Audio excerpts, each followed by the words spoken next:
Hi sisters! So I know it's been a ridiculously long time since I last made a video, and I hate to admit this, but a big part of the reason that I've been incommunicado for so long is that I've been spending a whole lot of time with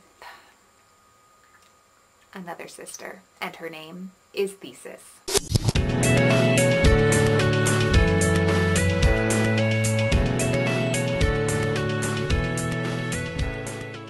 Yes, the past month has been major thesis writing time, and I'm very excited to announce that I've just completed and handed in my first draft. I'm now waiting for comments from my advisor and preceptor, and in the meantime I've been putting together some job applications, which as you can imagine in the current economic climate is a somewhat disheartening endeavor. So to keep my spirits up, I'm also taking some time to finally make some videos. And yes, you heard me correctly, that was videos in the plural. I recently took a 2-week road trip across the country to go to a friend's wedding, and as you can imagine, I had many exciting adventures along the way, which, naturally, I made sure to record. There's actually so much awesome footage that I think I'm going to have to split it up into 2 or 3 videos, but maybe that'll make up for the long hiatus. Today's video contains all the hilarity that we encountered on the drive itself. It began with a stop in Dickinson where we found an amazing mini water park. There was this crazy contraption where you could walk across the pool on these circular floats by holding onto this net above you. I really wanted to try it, but I didn't want to change into my swimsuit, so I decided to just go for it and hope for the best. As you'll see, it turned out to be a little trickier than it looks. Here we are in Dickinson, Montana. Elizabeth is about to go across the net thing.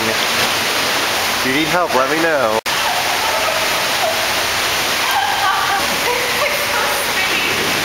Are you going back? No. Pull yourself up and go on top of the net. Yes! Victory! I feel pretty good about my performance, especially for a first time. We should time it and see who can do it faster. As you can see, I got competitive and decided I wanted to try to beat my original time, so I decided to go across again, a little faster this time. And well, you'll see how that worked out for me.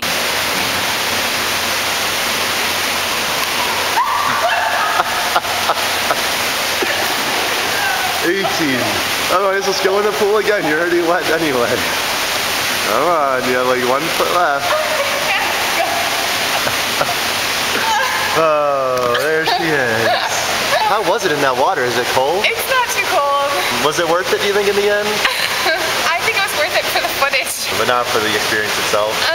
No, not necessarily. Okay. So after I changed into some drier clothes, we hit the road again, but soon thereafter pulled right back off the highway because we had seen a sign for none other than Go home on the range, where the deer and the antelope play, where seldom is heard a discouraging word, and the skies are not cloudy all day. That is clearly a lie, look. They are partying though, look at that little bit of clear. Yeah, but it's saying they're not cloudy. They're not cloudy all day. Right, that's a good point. We're going home on the range, I'm so excited. We're gonna see deer and antelope playing.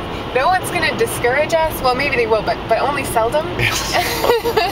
And we're gonna maybe have to stay here till the skies clear up just to make sure, because otherwise this whole song could be a lie. Where are we going? That's it? I don't know. What do you think? I don't think there's anything, it's just like, this is it. There's nothing to do.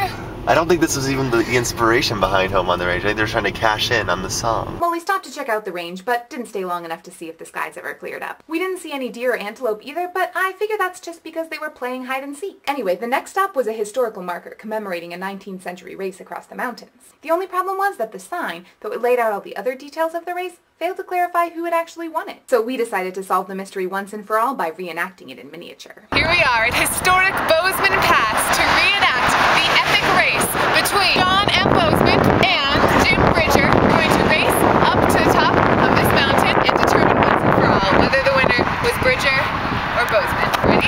Ready, go!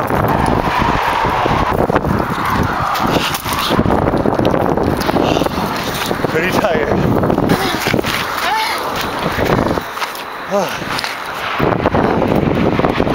They arrived within a few hours of each other, but Bozeman won. Victory for Bozeman. On the way back, we found some other exciting places to stop, including a petrified forest. We're in the Petrified Forest, and there's lots of petrified wood. Can you make that sound again? We can prove that it's really rock. I'm on a petrified log. These logs were made into rock by lava flow. They were soaked by water and then flows of lava came over them and turned them into rocks. What do you think of the petrified log? I think they're very cool. I'm a little bit petrified. This one's really cool. It's like a rock, but it's a log. Look at this knot. It's a rock knot. It's not a rock, But it is. It's a rock knot. Pretty crazy. And finally, we stopped at Berkeley Pit in Butte, Montana, the previously little-known mining site popularized in the song by Hank Green, and exposed the little-known history of Fraggle occupation at that particular location. It used to be Fraggle Rock until a big gork actually stole the Fraggle Rock. Oh my gosh. Now it's the Fraggle Pit. And there is a doozy construction site down there as well. If you notice down there. Yeah, I see that. Ever since the old Fraggle Rock was here, some of the doozes have remained. Are there still any gorks or Fraggles? Yeah, there's Fraggles. I mean, otherwise the doozes wouldn't be here. They need Fraggles to eat the construction. They all kind of rely on each other. So that was our journey. Check back tomorrow for some footage on what happened when we actually reached our destination. Tell me when you see a range. I mean, a range is just a range. Like something between 6 and 5 is a range.